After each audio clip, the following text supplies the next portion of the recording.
moi, jamais fait le mariage dans ma vie, c'était juste des concubinages. Il y avait des choses, je ne sais pas comment on appelle ça en français, qui sortaient dans mes oreilles. Et je n'attendais pas.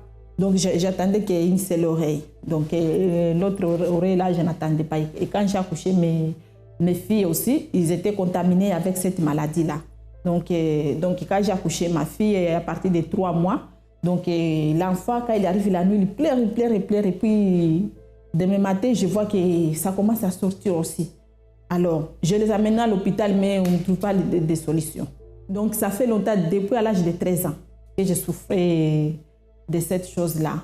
Et à l'âge de 5 ans, je me souviens, donc j'étais violée avec quelqu'un, je ne le connais même pas. Ici, c'était que comme j'étais encore petit, mais je me souviens que j'étais violée. Donc je ne connais pas les personnes là. Donc ça a été passé comme ça et je ne parlais rien à personne. Alors, donc c'était mon secret. J'ai gardé ça dans mon cœur. Je ne parlais à personne, même dans ma famille, ils ne savaient pas rien du tout. Et à l'âge de 13 ans aussi, il m'a violée. Donc c'est 2 fois. Donc quand il m'a violée, donc j'avais la haine contre lui. À partir de cela que ma vie sentimentale n'allait pas du tout. Et quand j'avais à l'âge de 16 ans, donc j'ai trouvé un homme, je suis tombée enceinte et puis on vivait avec lui. Au commencement, c'était bien. Mais après l'accouchement, les bagarres ont commencé, donc j'ai persévéré, je patientais, tout, ça n'allait pas du tout. Le mari, même s'il avait le travail c'est fini. Donc il n'avait pas même le courage d'aller chercher d'autres travail, donc les misères, donc on vivait dans les misères. Donc je suis arrivée au centre d'accueil, donc quand on s'est séparé avec mon deuxième copain, donc c'est là où je disais, mon Dieu, moi je cherche l'endroit là où je vais trouver la délivrance. Guide-moi si je peux trouver même une église qui peut me délivrer, donc guide-moi mon Dieu. C'est ça qui était ma prière.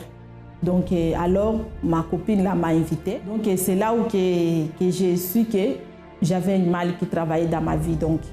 Et puis j'ai commencé à suivre les chaînes de prière, les sacrifices de la campagne d'Israël. Je suis là, je sacrifie, je fais tout. Je ne connais pas la campagne d'Israël. Donc quand j'ai attendu la campagne d'Israël, et ma copine là m'a parlé, elle m'a expliqué. Donc moi, j'ai sacrifié pour que je sois d'abord délivrée de tout le mal qui travaillait dans ma vie. Donc, de moi, la maladie a quitté.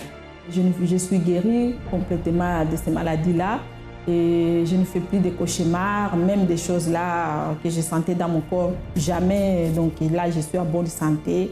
Donc, je glorifie à Dieu. Donc, mon souci, c'était que Dieu change ma vie, transforme ma vie complètement. Je ne veux plus vivre le passé. Et alors là, j'étais dans l'hôtel de 15 mètres carrés, moi avec ma petite fille. Donc, ça ne marchait pas du tout. Mon dossier la première fois a été refusé. Donc, c'est là où j'ai pris le courage d'aller à la préfecture avec tous mes bagages pour qu'on puisse me donner le logement. Donc, je refusais complètement de rester à l'hôtel. Donc, là, j'ai glorifié à Dieu. Donc, ils ont signé le contrat depuis octobre 2013 jusqu'à septembre 2015. Donc, dans ma vie financière, Dieu a déjà rétabli. Et dans ma vie sentimentale, Dieu a déjà rétabli. Bonjour à tous, soyez bienvenus. Nous nous habituons facilement à accepter la situation. Par exemple, aujourd'hui, je parle dans la vie professionnelle ou la vie financière. Normalement, sommes nous qui limitons notre vie. Quand nous pensons, je suis capable d'arriver jusqu'à là et après, c'est impossible d'avancer. Et facilement, beaucoup de personnes acceptent la situation, acceptent un salaire qui donne pour survivre, acceptent une situation de dette et d'autres comme ça parce que c'est normal. Aujourd'hui, la crise économique, les autres ont des problèmes aussi. Mais sachez une chose, mes amis. Dieu nous a donné à tous une intelligence, une capacité. Nous avons au-dedans de nous une force que nous ne connaissons pas. Et nous limitons notre intelligence. Quand nous limitons notre intelligence, nous ne pouvons rien faire. Mais quand nous avançons, quand nous apprenons à pratiquer quelque chose de supérieur, avancé, les portes sont obligées de s'ouvrir. Et je parle de la foi, parce qu'au centre d'accueil, à travers la foi, beaucoup de personnes ont changé cette attitude. Il y a même des gens qui pensent que Dieu n'aime pas que la personne soit prospère. Pourquoi pas? Quelle est la différence entre être prospère et vivre dans la misère? Quel est le meilleur, vivre dans la misère ou être prospère? Et Dieu est Père, quel est le meilleur, quelle est la chose qu'il veut pour ses enfants? Qu'ils vivent dans la misère ou dans une vie bénie, une vie prospère? Certainement, c'est la deuxième, n'est-ce pas, que nous vivons une vie de prospérité. Et pour vous, n'est pas différent. Vous n'êtes pas différent des autres. Vous avez une capacité, mais c'est nécessaire de la mettre en pratique. Écoutez ces témoignages. Avant d'arriver au centre d'accueil, déjà, je venais de la Bretagne. Je venais de la Bretagne, je n'avais pas de travail là-bas. C'était mes parents qui m'aidaient, qui subvenaient à mes besoins. Parce que c'était un peu difficile là-bas. Alors, j'ai voulu venir sur Paris pour travailler, pour changer de vie, quoi. Et quand je suis venue sur Paris, j'avais un travail, j'avais un CDI, j'avais tout, mais là, c'était le problème de logement. Je me suis retrouvée sans rien, j'avais pas de paix, je ne savais pas comment changer ma vie, comment trouver un appartement. J'ai un CDI, j'ai les papiers, j'ai tout, mais il y avait un blocage totalement. Je faisais de famille en famille, des amis et tout ça, et puis un jour, j'ai dit que ça ne va pas continuer comme ça, il faut que je trouve un logement. Jusqu'à temps, je me suis retrouvée à dormir dans ma voiture où je travaillais. La société m'a prêté une voiture. Et c'est dans cette voiture-là que je dormais. Pendant 5 mois, je dormais dans la voiture. C'était vraiment difficile. Moi-même, je me demande comment j'ai fait pour dormir dans une voiture. Parce que c'était difficile. C'était difficile. Je ne savais pas, je travaillais la nuit et je venais parfois à l'église. Et l'après-midi, j'allais dormir dans la voiture pour me reposer pour aller travailler plus tard. Ah ben moi, je ne parlais pas trop aux gens parce que j'avais tellement honte. J'avais la honte. Pour moi, c'était l'humiliation de dire aux gens que vous dormez dans une voiture. C'était humilié. J'étais humiliée. Oui, j'avais pas de paix. J'étais vraiment... J'étais stressée. Je ne savais pas comment commencer, comment ça allait finir. Je ne savais pas quoi faire. Et jusqu'au jour où j'ai rencontré une amie qui m'a parlé d'un centre d'accueil. Et c'est quand il m'a parlé, il m'a dit, j'ai un endroit, et j'ai expliqué mon cas, il m'a dit, j'ai un endroit, je vais t'emmener et Dieu va changer ta vie. Il m'a dit, ça va changer ta vie. Voilà. Sylviane, elle vivait dans la honte. Elle a même dit que personne ne savait qu'elle vivait. Ou soit elle était quelqu'un abandonné, méprisé, quelqu'un qui pensait, bon, ma vie c'est comme ça, le destin, mon destin c'est comme ça. Et elle était au fond du trou. Elle pensait que la vie, c'est comme ça. Parce que si nous regardons autour de nous, nous voyons des personnes, problème par-ci, problème par-là, nous pensons, c'est normal que ma vie soit comme ça. Mais ce n'est pas comme ça, mes amis. Ça doit changer. Et au centre d'accueil, en pratiquant une foi intelligente, beaucoup de personnes ont trouvé la solution. Écoutez ce qui s'est passé. Alors, je suis arrivée par summer, une amie qui m'a passé un summer, qui m'a dit, tiens, je vais te donner ça il y a un endroit qui va changer ta vie. Et j'ai voulu venir parce que quand il m'a dit ça, j'ai dit, quand est-ce que tu m'emmènes? Et puis, elle m'a dit, d'accord, dimanche, c'était un dimanche, je suis venue un dimanche avec elle. Et puis, quand je suis venue, j'ai trouvé que tout le monde était joyeux, j'ai trouvé comme si c'était un endroit que je devais être. Et à ce moment-là, j'ai commencé à faire des prières, j'ai prié, j'ai dit il faut que je revienne, je suis revenue parce que tous les jours, tous les matins, je venais et j'ai fait les vœux, les propos, tout ce qu'on je faisais. Et par la suite, quand ils ont prononcé la campagne d'Israël, et je ne connaissais pas c'est quoi la campagne d'Israël, ben, je l'ai fait, mais ma copine m'a dit, j'ai demandé, j'ai dit, mais il va demander à un pasteur, j'ai demandé au pasteur, il m'a dit, c'est quoi la campagne d'Israël? C'est pour tout. Et quand j'ai dit, Seigneur, je l'ai fait, mais j'ai fait comme ça, j'ai pas fait avec, voilà. Et quand je l'ai fait, je l'ai fait. Et je n'ai pas eu le résultat. Mais après, la prochaine campagne, quand je l'ai fait, j'ai dit non, c'est le tout contre le tout de Dieu. Et c'est à ce moment-là que Dieu m'a béni. Quand j'ai fait mon tout, j'ai donné mon salaire. J'ai dit, Seigneur, je te donne, voilà, je reste sans rien, je te donne. Ah, je voulais... Tellement que pendant la campagne, franchement, le dernier jour de la campagne, je ne savais pas où dormir. J'ai pris la voiture, j'ai été devant l'église. J'ai dit, Seigneur, aujourd'hui, c'était le dernier jour de campagne, je dors devant l'église, tu vas changer ma vie. Et quand j'ai fait ça, j'ai dit, c'est la dernière fois que je dors dans ma voiture. Et je suis dormi devant l'église, et une semaine après, il m'a béni. J'ai agi ma foi, et moi, j'ai demandé, ce que j'ai demandé à Dieu, Dieu m'a donné, c'est mon appartement, pas loin de l'église en plus. Et Dieu a fait beaucoup de choses dans ma vie. Dieu m'a restauré ma vie. Jusqu'à maintenant, toutes les campagnes que j'ai faites, je vois des bénédictions. Alors là, quand j'ai mis les pieds, je sentais que je revivais. Je dis, Seigneur, merci. J'étais dans la joie. Franchement, je savais même, pour moi-même, c'était ça que je voulais. C'est une grande bénédiction pour moi. J'ai dit, mon Dieu, merci, merci. J'étais trop... Et en plus, je ne savais même pas que c'était tout près de l'église. C'est quand j'ai demandé, je regardais, je vois le bus qui va. J'ai dit, mais c'est pas loin de l'église, c'est à 5 minutes de l'église. Et j'étais fière, j'étais contente jusqu'à maintenant.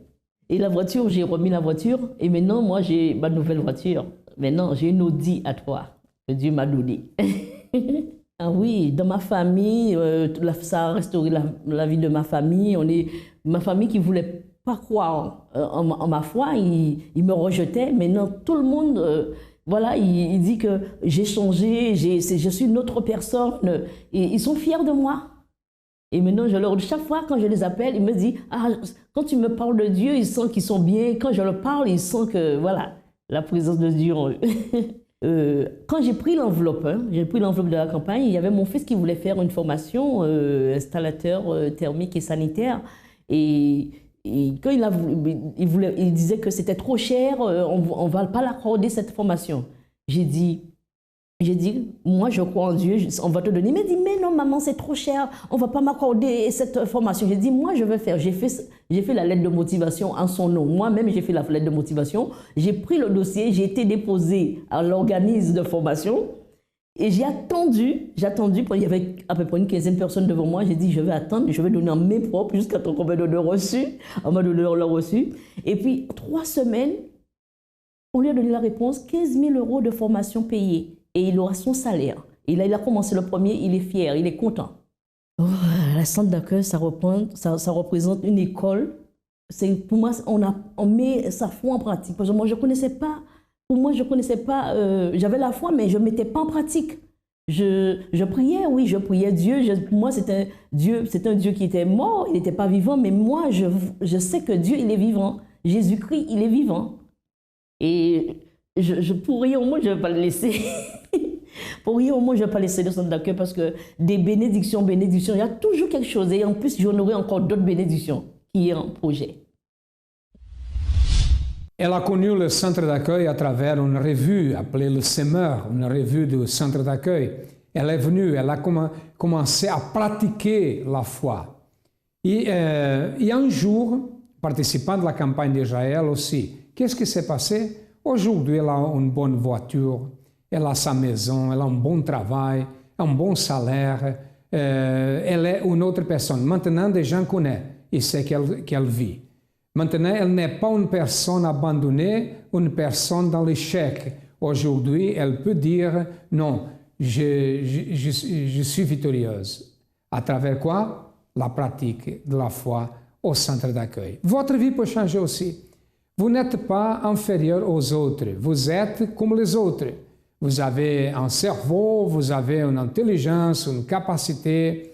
Même s'il y a d'autres problèmes, si vous sentez qu'il a certaines difficultés par rapport aux autres, mais vous avez une valeur. Vous êtes capable d'aller au-delà de votre capacité à travers une foi intelligente. Nous allons maintenant écouter l'histoire d'une personne qui, en participant de la campagne d'Israël, a vu sa vie transformée, est devenue victorieuse.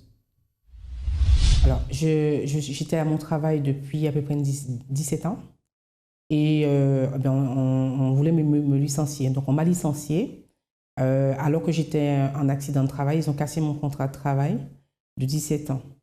Mais je n'étais pas la seule. On était à peu près 21 personnes dans le même cas. Et donc, on a décidé de se mettre ensemble pour avoir le même avocat. Mais ce n'était pas gagné parce que l'employeur voulait vraiment qu'on soit accusé de quelque chose de grave, que ce soit une fausse grave pour qu'on puisse ne pas avoir d'argent ni de recours ou quoi que ce soit. Moi, pendant que j'étais à mon boulot, je me suis dit, bon, ben, avant ça, dans le travail, je voulais évoluer. Ils ne voulaient pas que j'évolue. Et donc, je me suis dit, s'ils ne veulent pas que j'évolue, ce n'est pas un problème, je vais essayer de me former à l'extérieur.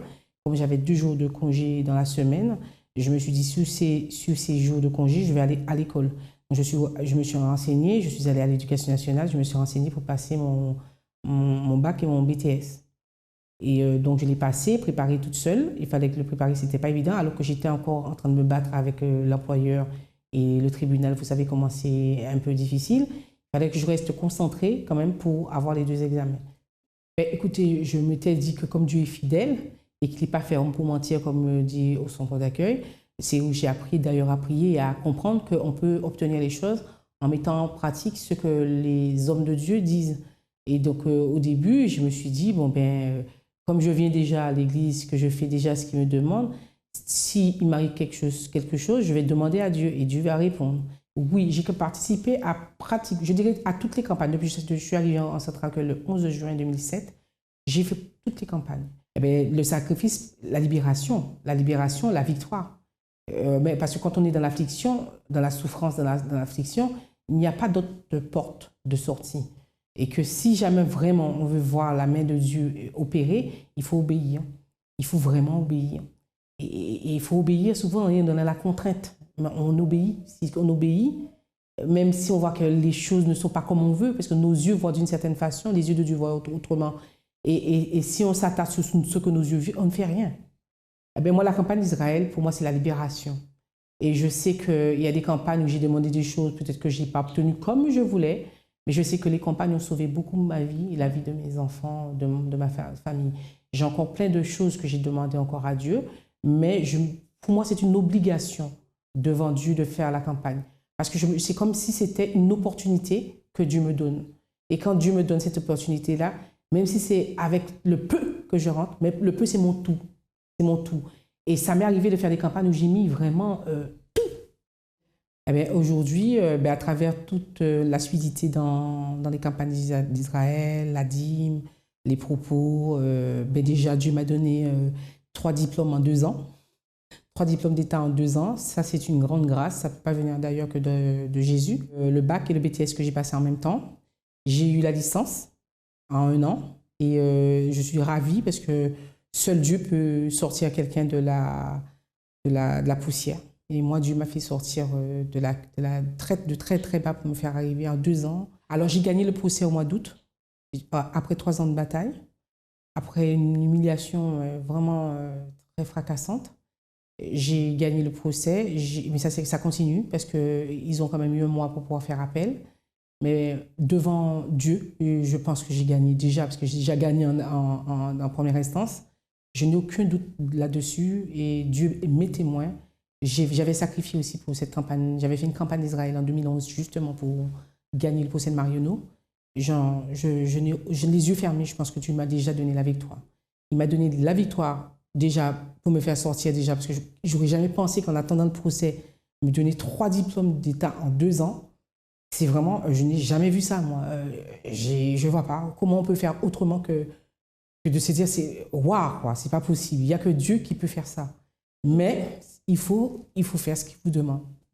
Mais le centre d'accueil, ça a été une découverte. Mais j'ai découvert le centre d'accueil, on va dire, par quelqu'un qui m'a donné le semeur que j'allais jeter.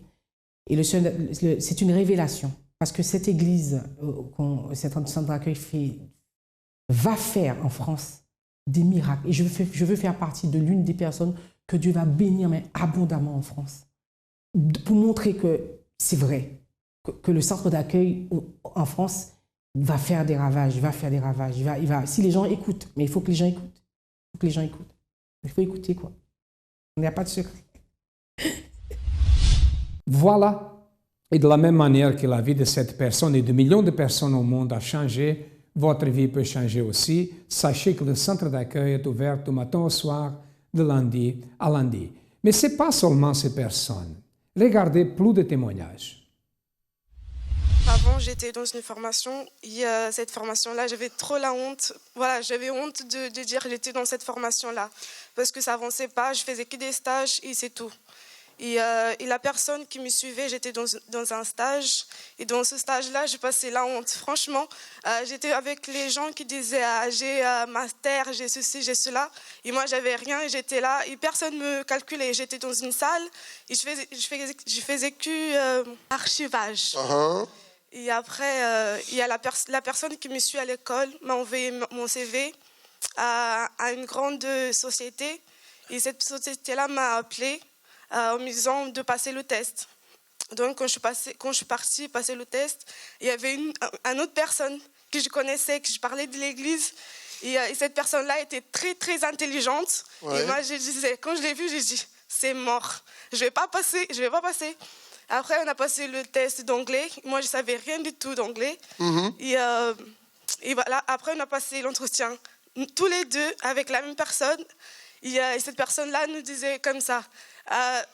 Il a dit, présentez-vous, la personne qui était à côté de moi. Il a dit, j'ai mon bac, j'ai un niveau universitaire. Et après, quand il est arrivé pour me demander, il m'a dit, mademoiselle, présentez-vous. Et moi, j'ai dit, je m'appelle Gilma. Et j'ai un niveau CAP esthétique. Après, j'ai dit, mon Dieu, c'est pas possible, il faut que tu agisses. Et après, c'est toi qui seras dans la honte, c'est pas moi. Après, il a dit... Vous êtes révolté, hein? Voilà, je me suis révoltée. Après, le monsieur m'a appelé. Je pense que j'étais la première personne à être contactée. Il m'a dit, mademoiselle, vous commencez le jour en CDD, 17 mois. Et la semaine dernière, j'ai signé un CDI. Voilà. Ça veut dire que la place, c'était pour vous.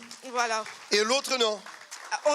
Tous les deux, en fait, on a été prises. Ah, ils ont pris les deux. Voilà. Vous, même sans avoir beaucoup de moyens, capacités, ils vous ont pris quand même. Oui. CDI. Oui. À travers le sacrifice. À travers le sacrifice. Qui a fait cela? C'est Dieu. Quand je suis arrivée à l'église, j'avais beaucoup d'ambition, beaucoup de rêves, mais je n'avais pas en fait la force et le courage de persévérer, ni même de sacrifier pour conquérir en fait ce que je voulais dans ma vie professionnelle. J'étais en fait, je rêvais seulement. Je rêvais, mais je n'avais pas le courage d'agir, quoi. J'étais juste une personne qui se disait, qui rêvait une vie, mais qui n'avait pas le courage de la conquérir, en fait. Donc, en fait, cette situation, elle a duré quand même pendant 2 ans, parce que pendant 2 ans, j'écoutais la parole, mais quand j'arrivais devant les situations où on me disait non pour ce que je voulais faire, eh ben, j'acceptais, en fait. Je luttais pas. J'ai fait chaîne de prière propos, mais je me décourageais, j'allais pas jusqu'au bout. En fait, je me donnais pas à 100% parce que, comme vous dites, quand on se donne à 100%, on a la réponse. Donc moi, je croyais me donner à 100%, mais j'avais aucun résultat, quoi. Et au bout, en fait, tout a commencé à changer quand je suis rentrée dans le groupe jeune, où j'ai commencé vraiment à être modelée pour être une femme de guerre, pour pas accepter les situations négatives. Moi, mon rêve, c'était de travailler dans l'audiovisuel.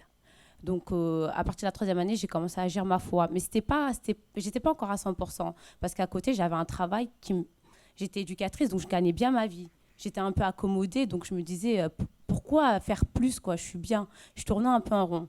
Et avec le temps, là, je me suis révoltée. Donc, il y a eu le propos, c'était Propos Vision, je crois, aussi, qui s'appelait La Vision. Et donc, moi, là, j'ai dit non, il faut, même si je gagne bien et tout, c'est pas ce que je veux faire. Moi, je veux travailler dans l'audiovisuel. Donc, j'ai participé à ce propos et du coup, j'ai arrêté mon travail. Franchement, j'ai trouvé la formation que je voulais faire, mais elle commençait le 8 octobre et on était le 24 septembre. Donc, il ne me restait que 2 semaines pour trouver un employeur ou une entreprise. Donc, moi, j'ai dit à ma directrice que je n'allais pas reconduire mon contrat. Je me suis mis en danger parce que si, en gros, je n'étais pas prise dans ma formation, j'allais me retrouver sans rien. Le 24 septembre, même à 7h, je suis venue déposer mon enveloppe. Le matin même, j'avais mon entretien et le mardi, j'ai eu ma réponse. Aujourd'hui, il y a 3 mois, j'étais assistante de production chez France Télévisions. Et aujourd'hui, depuis le 4 mars, je suis chargée de production dans une boîte de cinéma. Amen. Grâce à Dieu. Je suis arrivée au centre d'accueil. Je n'avais pas d'orientation professionnelle. Je travaillais dans un institut de sondage et je gagnais 650 € le mois. Et quand je suis arrivée au centre d'accueil, je me suis retrouvée avec plus de 4 000 € de découvert. Et donc, j'ai commencé à participer aux chaînes de prière les lundis. Tous les lundis, j'étais là. J'ai fait tous les propos, je n'ai raté aucun propos ici à l'église. Même si j'avais que 5 €, tout ce qu'on donnait comme propos, j'ai fait. Et il y a eu une campagne d'Israël où en fait je voulais une orientation professionnelle et j'avais demandé au Seigneur que je voulais travailler dans une banque, mais je n'avais pas de diplôme pour travailler là-dedans. Et je me rappelle avec les 650 € que je gagnais, c'était les assédiques.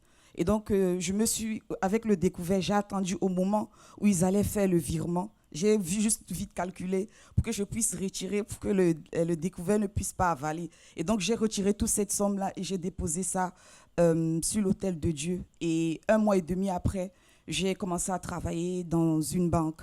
Et entre-temps, j'ai commencé au bas de l'échelle et j'ai continué à faire les propos avec les dîmes. Et je ne donnais plus la dîme de ce que je gagnais. À chaque fois, je disais, Seigneur, je vais donner cette dîme, c'est ça que je veux gagner. Parfois, le Seigneur me mettait à l'épreuve. 6 mois, je donnais la même dîme, mais je ne voyais pas de résultat. Et 6 mois après, je voyais le résultat, ça augmentait. Donc, je me suis rendu compte que tiens, ça marche. Et donc, j'ai encore fait un autre propos. J'ai commencé à déterminer, Seigneur, c'est ça que je veux gagner tous les mois. Et je suis restée 1 an, pratiquement 1 an, je n'ai rien vu, mais malgré ça, j'ai continué à donner. Et je suis restée après, j'ai fini une mission. Je suis restée 2 mois, je n'ai pas trouvé. Et après, quand j'ai trouvé la mission, je me suis rendu compte, en fait, j'ai été placée dans une banque de financement et d'investissement, chose que je ne connais pas aujourd'hui, que je suis en train de travailler avec des personnes qui ont de bac+5, qui sortent des écoles de commerce, qui connaissent tout. Moi, je ne connais rien du tout. Et j'ai calculé par rapport à ce que j'ai gagné quand je suis arrivée ici au centre d'accueil. Je reçois 4 fois plus que ce que je gagnais au départ quand je suis arrivée. Tout ça, là, ce n'est pas des propos que j'ai faits. Et le découvert, il était déjà, au fur et à mesure, j'ai épongé mon découvert. Et même, j'étais rejetée même par mon conseiller. À chaque fois, il me parlait mal devant les clients et tout parce que je n'avais rien, j'étais à découvert. Aujourd'hui, c'est même lui qui m'accueille, qui me dit « Rentrez, madame, je veux vous recevoir, je vais vous proposer d'autres... » Grâce à Dieu. Amen. Merci. Nous avons des centres d'accueil presque dans toute la France. Vous avez les adresses qui passent dans votre ordinateur et qui ont passé. Vous devez chercher le plus proche si vous avez besoin de notre aide. Notre siège est situé au 254 de rue de Faubourg Saint-Martin, au 10e arrondissement à Paris. Si vous avez besoin de notre aide, comme nous avons dit, nous sommes là pour vous aider. À demain et que Dieu vous bénisse à tous abondamment.